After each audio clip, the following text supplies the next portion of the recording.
Welcome. This is a recorded session of the Post-Quantum Cryptography Conference of the PKI Consortium, which took place in Kuala Lumpur, Malaysia.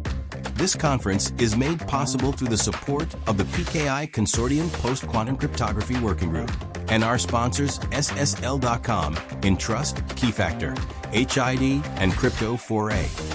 And with exceptional organizational support from SSL.com, Keyfactor, Logius, POS Digicert, Baker Tilly, MSC Trustgate, and Digitoris. Join the discussion. Join the PKI Consortium. Go to pkic.org/join.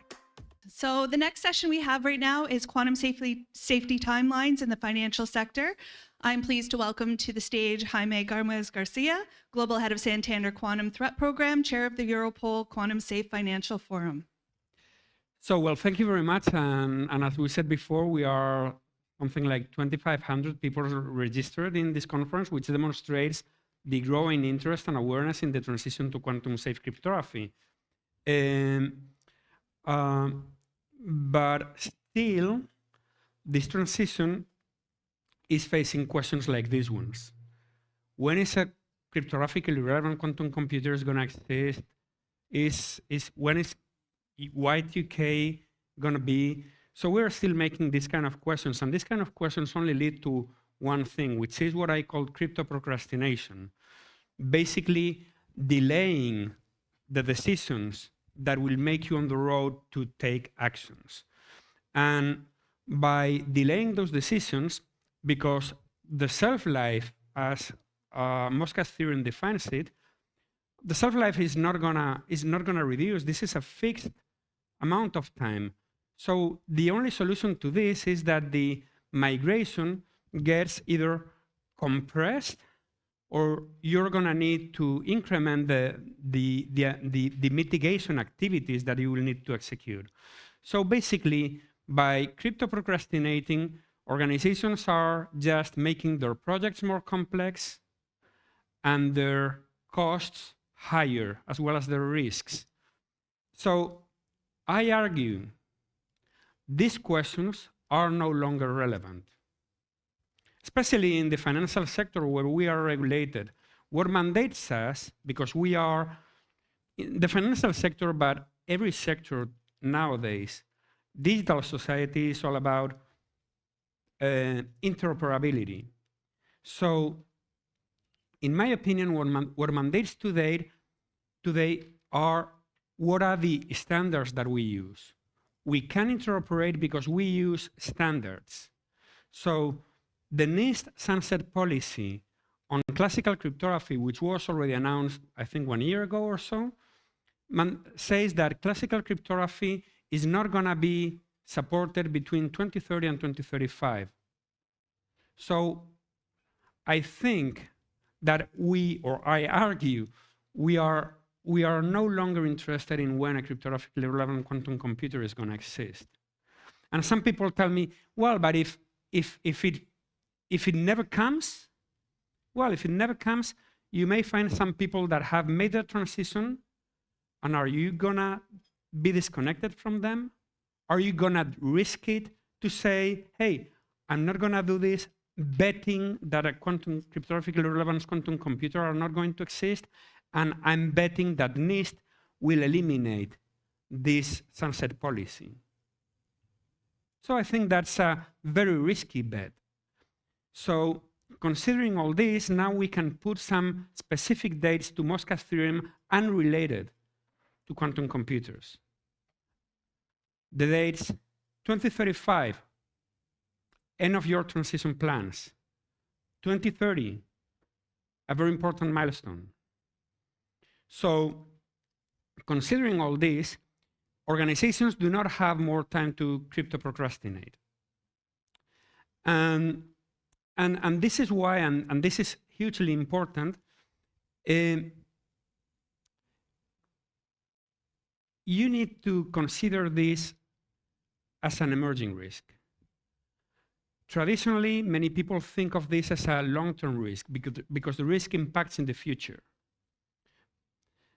But we can argue it is an emerging risk because your capability to do something about this risk starts today. And so this is why, despite the execution responsibility probably is under the CISOs, this is also very relevant, and possibly it needs to be sponsored from chief risk officers and chief compliance officers. And, well, chief risk officers, because this is a risk. But chief compliance officers, why? Because in many sectors, it is not only about complying to standards, it is about complying with regulations. In the European Union, we got the Digital Operations Resilience Act, which specifically says that financial organizations need to address the dynamic landscape of cryptographic threats, including threats from quantum. PCI DSS, a global norm in the financial sector, also specifies in the new article 12.3, new requirement 12.3.3, requirements very specific, very related to the transition to quantum safe cryptography. And so it is about compliance to these regulations. We've heard this for over some time. Close to here, the Monetary Authority of Singapore was a first stepper in making an advisory to financial institutions, 2024 February, advising financial organizations to prepare for the transition. The Security and Exchange Board of India, in their new cybersecurity and cyber resilience framework, have also required that organizations incorporate the quantum threat in their risk assessment. And they state how organizations should prioritize their transition plans. And the Bank of Israel, and I see this is a trend that is only gonna be growing. The Bank of Israel in February this year issued a requirement, very important, a supervisory requirement, to present to the supervisor transition plans by February 2026.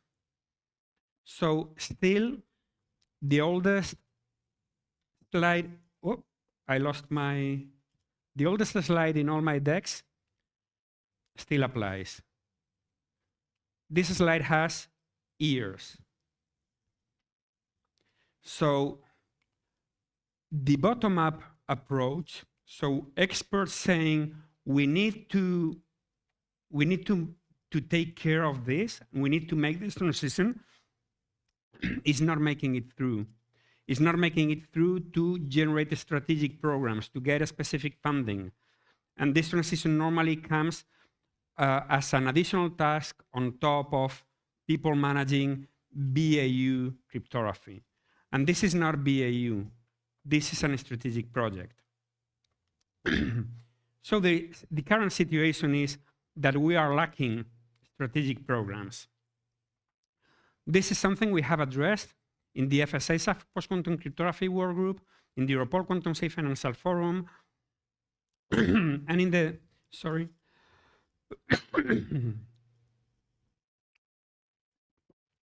and in the Canadian Forum for Information Resilience.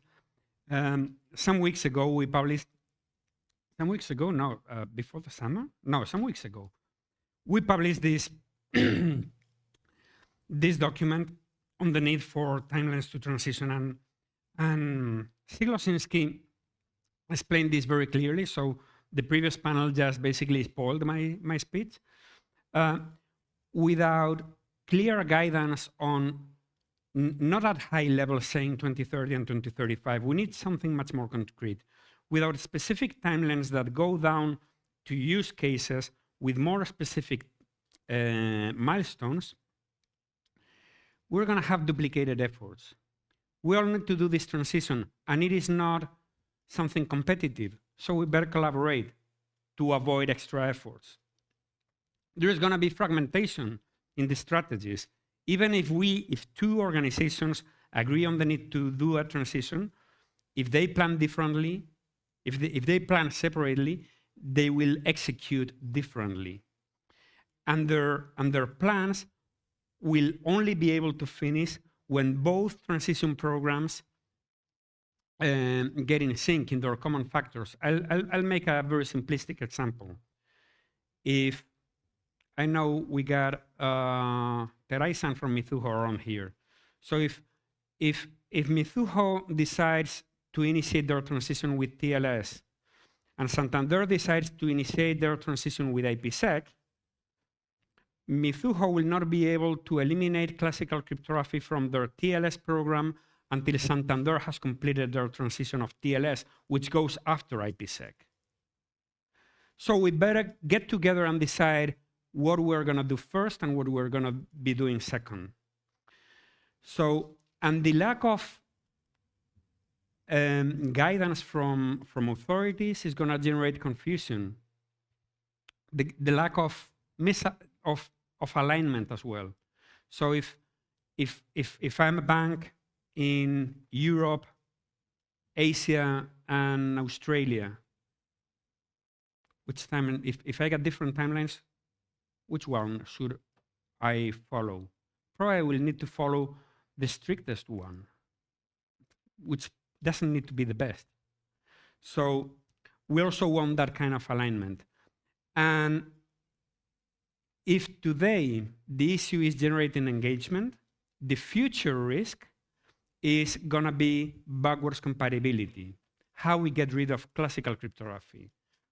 And so this lack of alignment is going to increase the dependency on classical cryptography, and then it is going only to create a major problem around backward compatibility. So in this document, we also analyzed that the positive impact of timelines has been demonstrated. For instance, like with the first version of the NSA's US government NSA CNSA2. By publishing their timeline, they demonstrated global leadership and demonstrated publicly what their transition plans were. Second, they informed their system administrators, the people that needed to execute what was expected from them. And third, hugely important, they told their supply chain what the US government was expecting from them. So this is the way you manage expectations from the ecosystem. Publishing a timeline is not only a statement. It is hugely important to drive everybody into working in an aligned way. So talking about alignment, this picture shows a very basic summary of some of the published timelines that have existed, that exist today in the world. There are more than this, but these are some key ones.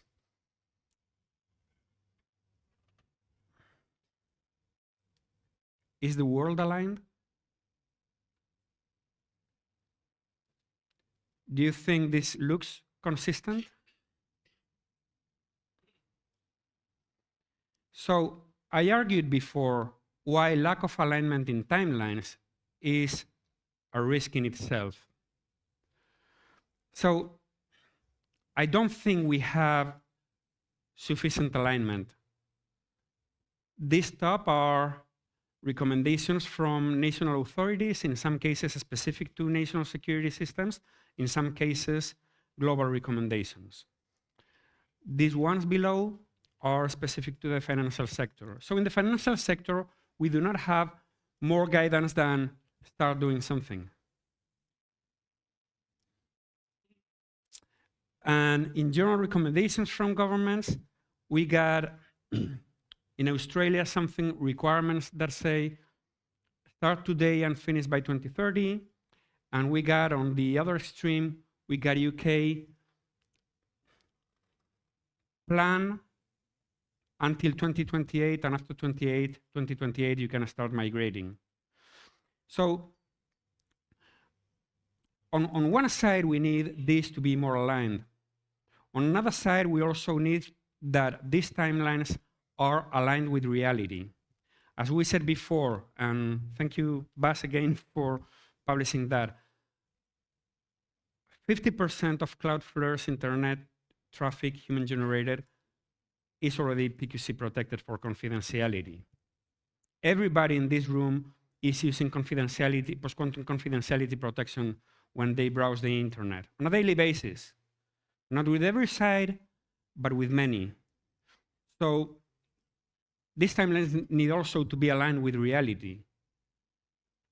Many organizations are using post-quantum cryptography today without even knowing it.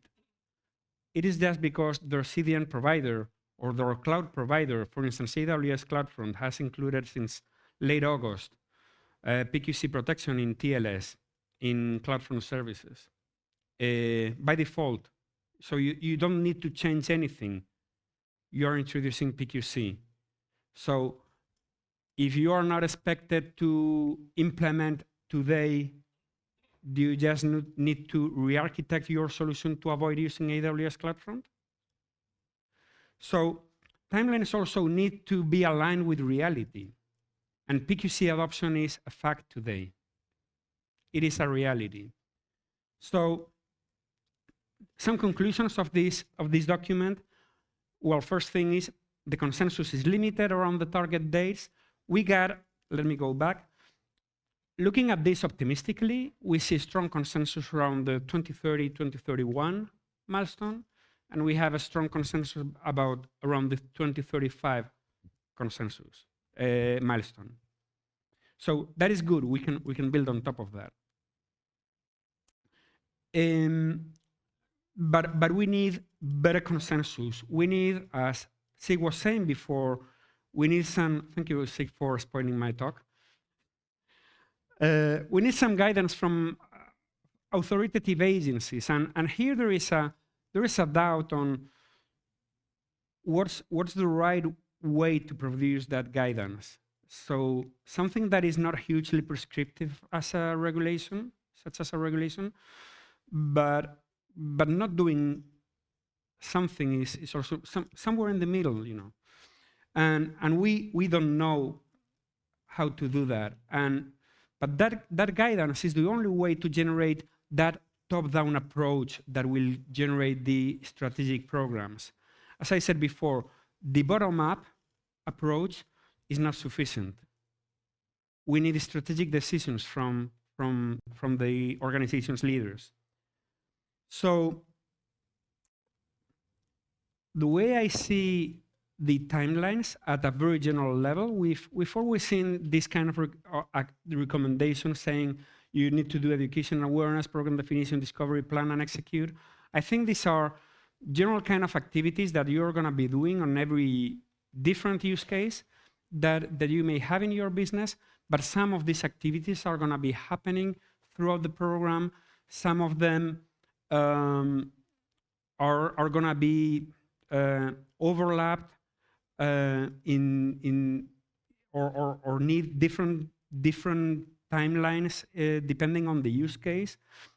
So I think that definition is good to explain what are the activities that you need to take, but I don't think they are good to drive a timeline. The way I see timelines is in a three-wave scenario. Three overlapping waves where in the first place, you're going to be doing foundational stuff. This is not about quantum. This is about proper cryptographic management. And let's assume it, nobody has proper cryptographic management. So basically, in this first wave, organizations need to put up to date their cryptographic management. And they need to learn how to do that. In the second wave, which has started already, you actually start implementing post-quantum cryptography. Doesn't mean that it ends in 2031. You're always going to be doing this, but this is where the core focus is going to be. And then there is a third wave that we should not forget. This project, and we discussed this yesterday, the transition to PQC will only be complete when you have decommissioned classical cryptography. So there is this phase 3 of cleanup. So these waves mark what I think is the milestones that we need per use case. First date, first milestone you need to know is when you're going to be introducing post-quantum cryptography in your use case.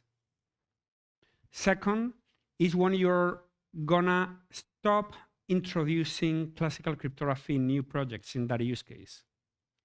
And third is when you're gonna be stopping the support of classical cryptography backwards compatibility in your use case. And I insist on use cases. When we say that making cryptographic asset inventories is very important, let me say something controversial. It is important, but it is not as important as doing an inventory of your use cases. Because knowing your cryptographic assets is not going to tell you any information about how to drive a priority. But understanding your use cases is going to let you know what is your impact. And knowing what is your impact is going to let you know how you prioritize things. So I'll make a very quick summary of some example use cases that any organization can start to assess. Confidentiality protection on transactional websites. Well, can you do something about it now? Yes, it is a solution that is already available. It is complex, it is intricate. Do you have many dependencies? Web browsers already support it. So you can start doing this. 5 out of the top 10 internet websites already do this. Why can't you? A very similar use case, but with different configuration, is confidentiality protection of API services. Jaime, this is the same as the other one. This is TLS as well. Now, with that one difference. Your clients are not web browsers that get automatically updated by the vendors. They are API clients, applications that somebody develops and never updates. So here, you may be finding something like TLS 1.0, clients, API clients that do not support modern cryptography. So you better identify who they are and start thinking, hey, how am I gonna be eliminating support to TLS 1.0 and how am I gonna be impacting my API clients? How am I gonna inform them? Another example, confidentiality protection in secure file transfers. Can I do something about it? Yeah, solutions are closed. I may need to do some software updates. I also need my peers to do those software upgrades, so I can collaborate with the sector to define how we're going to be doing this and at what times. So I'll rush with some examples. My slides are going to be available later, and some of these I explained before.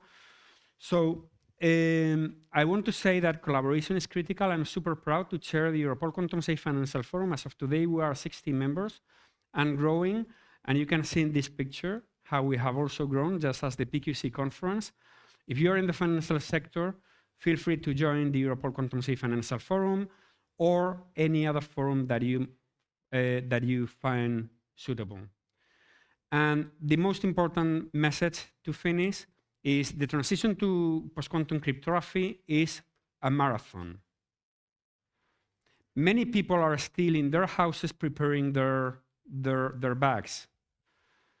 But the marathon has already started. And the best outcome of this marathon is not that somebody wins. It is that we all arrive to the finish line at the same time. Because otherwise, in the future, we're going to be thinking how to eliminate backwards compatibility. Thank you so much. Thank you very much, Jaime. So we have just about a minute left. I'm not sure if anybody in the room has any questions. Yep.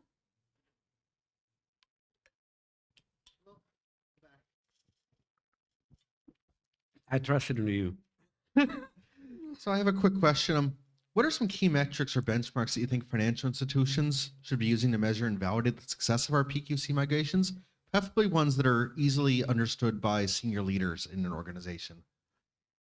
Well, I think you need to define a compliance model for your different use cases, and in that compliance model, you need to say what applications or how much compliance you have reached. For instance, in TLS, you can set a compliance model that says, in these years, I'm going to be I need to be supporting TLS 1.3 100% and TLS 1.1 below 5%, and move that accordingly in the next few years, and just define it. But I think in each use case, you need to identify what is your success metric and make a compliant model, very simplistic. What is compliant versus what is not, and then track this, and then update the compliance model as the time evolves. Great. And we have just time for one last question that's remote. Yeah, so Bill Turner remotely is saying, are these 10+ year timelines really sufficient, considering the accelerating capability of, quantum capability? Well, I don't think the world is going to be able to transition any faster without generating additional risks and leaving people behind. So, and even though if a quantum computer is available before, probably it is not going to be available to people that will threaten many of our use cases. So the target is going to be a different one. So we also need to make a threat model of who is the real target of a quantum-enabled attacker. Maybe, sorry if I can squeeze one more in. The second question was, does NIST's US Department of Commerce affiliation affect the independence in standardization?